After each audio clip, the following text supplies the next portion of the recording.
Why your ability to cry and make money is directly correlated. Let's dive into emotional release and its connection to money. Hello, my name is Joanna Fatonji, and I am a certified life mastery consultant.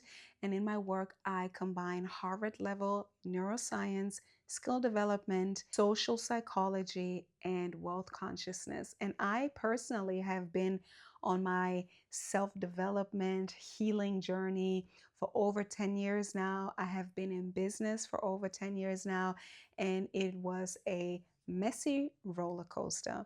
And that's why today I want to talk to you about the ability to emotionally regulate and especially crying, how important it is to release those stored emotions in order to receive the money, the visibility, and the success that you truly desire.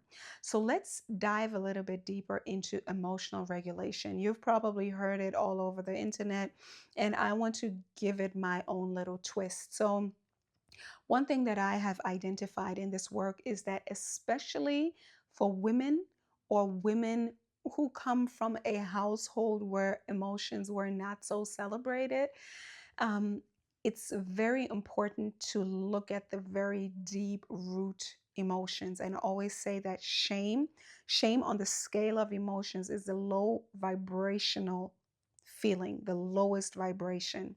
Shame, guilt, and fear. These are like the lowest vibrational feelings. And it's so connected to the environment that we grew up in and how well they received us expressing heavy emotions like crying, sadness, anger, like those really big emotions. And those are very deeply buried in us if we didn't have the people around us that held these emotions. So, what we cultivated is that we now feel ashamed for needing to cry because we've suppressed it so often because we haven't seen anyone else cry or we haven't felt safe enough with our caregivers to cry.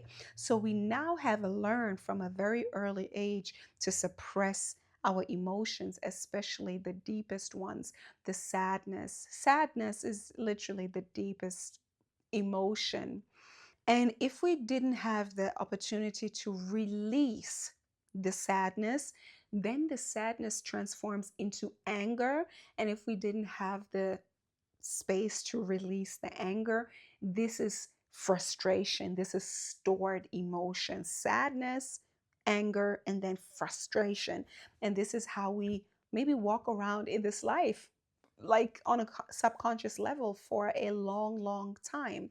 And then when the feeling comes up of needing to cry or even being angry, especially as women, many times we are not even allowed to be angry, or we don't give us the permission to be angry. And I always like to point that out.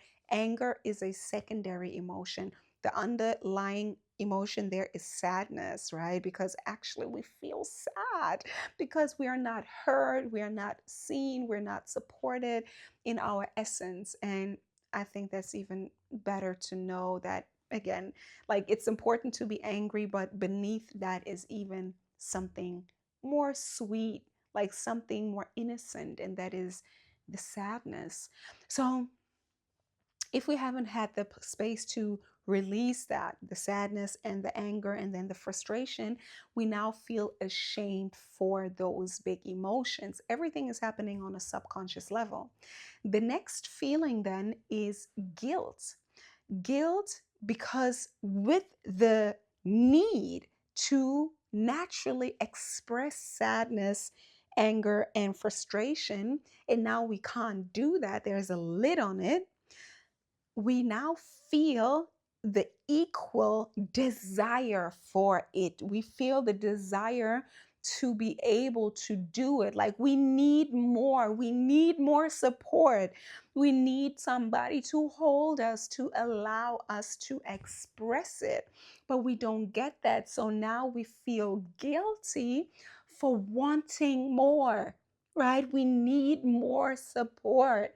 is all happening subconsciously, right? So now there is sadness, anger, and frustration, and with that comes the shame of not having the space or the emotional security to release it without being judged or dismissed. And then there comes the guilt for needing more, like, I need more. I need more, right? And then the next one is the fear, which is all kind of entangled. And then the fear is that once those two lids break open, like, it's all, again, it's all happening subconsciously. We are afraid that we are too much, that we are too demanding, and that for speaking our truth, we will get completely outcasted. We will get abandoned out of the group. And especially as a child, we need our parents, we need the group, otherwise we can't survive. And even in like tribal societies, it's the same. Even if you grow up, like, we need each other, it's still a fact, but it's not that urgent, right? But we are afraid to speak our truth, because speaking our truth will release the emotion, the sadness, the anger, the frustration, the vulnerability. It will release it. Then it will also release the wanting more and the guilt for it, and also the fear of being totally abandoned for speaking our truth. Can you see, like, the triangle of stored heavy emotions?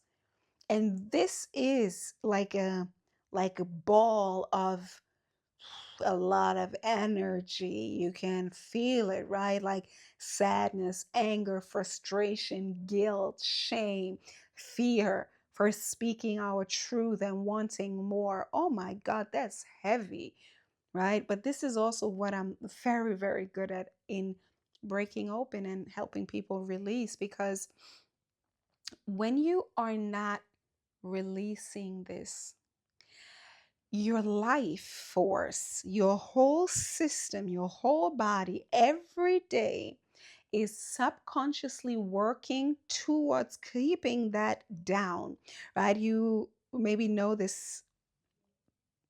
There's a picture in, yeah, in therapy language, in the therapy world, is that these emotions, they're like a ball, like a water ball, pressed down underwater, right? Pressed down underwater. And this is the energy we use. Like, we have you ever done that? Like, press down this water ball underwater? It takes a lot of energy, because the ball is naturally like designed to pop out, right? And that's the same thing with our triangulation of this fear, shame, guilt combination. This is the ball. And now our whole system is subconsciously trying to press it down, to press it underneath. And this is taking a lot of energy from our body. Sometimes maybe you're feeling tired, or you're feeling so exhausted, or you're feeling sore, even like after a workout, but nothing actually happened. Many times it's connected to you suppressing emotions. And because you have learned to do that, it became a habit. It's natural, it's automatic, it's second nature to you to not release your sadness, your anger, your frustration. You swallow it, and you swallow it because you feel guilty for actually wanting more, right? And you feel the fear of being outcasted once you speak up. That's why you press it down, and it's taking too much energy of you. And once you address that, to let it come out, and then to release, probably first is going to be frustration. The frustration is going to come out until there is no frustration anymore, and it turns to real anger. Like, and then you release the anger. You're angry and you want to let it out, and you're going to be overly sensitive and like being very angry. And then the last emotion, and this is where many people don't even allow themselves to go, is to get to the sadness. I always say sadness is such an innocent, sweet emotion. And this is the real root. Like behind the sadness, you will find the innocent child that just wants to be seen and held. And then when the sadness is out, the child is back to being a happy child. The child is back to being a sunny, happy, joyful child. That's why we need to release these heavy emotions in order to let the sun child come back out and play. So, this is the connection to also us showing up online, in our business, in our truth, on stage, in negotiations, in sales calls. We want to be able to be free. And we can only be free once we no longer hold this ball suppressed, because subconsciously we fear meeting people. That's why, like, for me, that is the golden rule to understanding why we fear confrontation, or why we fear meeting people face to face, which happens in sales and negotiations, because there is something subconsciously suppressing our truth, and we do not allow ourselves to show frustration, anger, or sadness, and we're keeping everything stuffed down, so there's never the truth really coming out, right? And but if we're free from all of this yucky emotions, as I like to say, then we are able to face anybody here in front of the camera or in real life, and just show up as who we are in our truth, without being frustrated or angry or sad,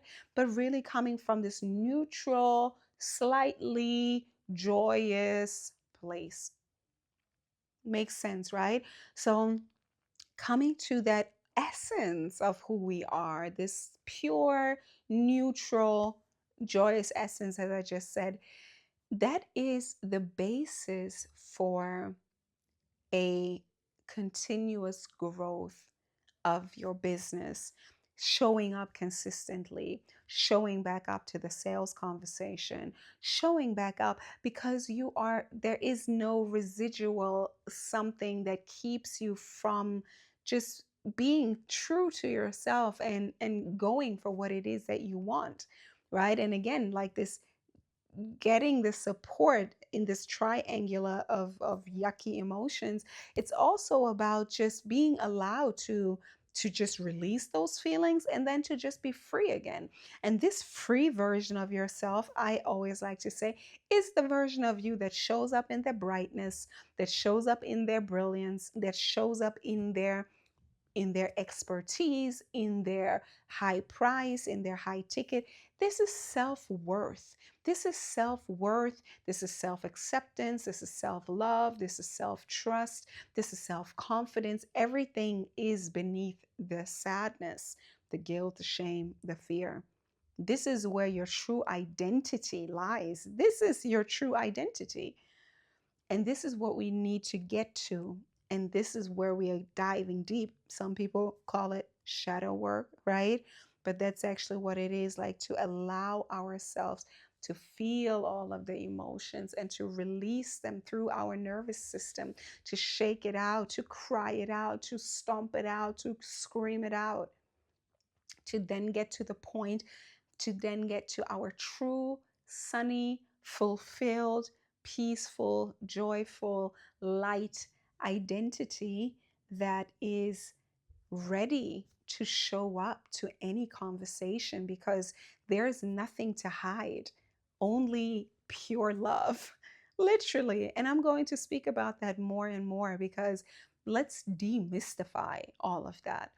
And if you want to take it deeper, if you really want to dive into your own identity shift, your personal transformation, and create a business with a real solid 6-figure business blueprint, I am currently opening up the applications for my signature program, The Wealth Architect, which is a 12-week program that takes you through the 12 stages of transforming your identity into becoming the wealthiest version of yourself, and then applying that to the business system that I give you.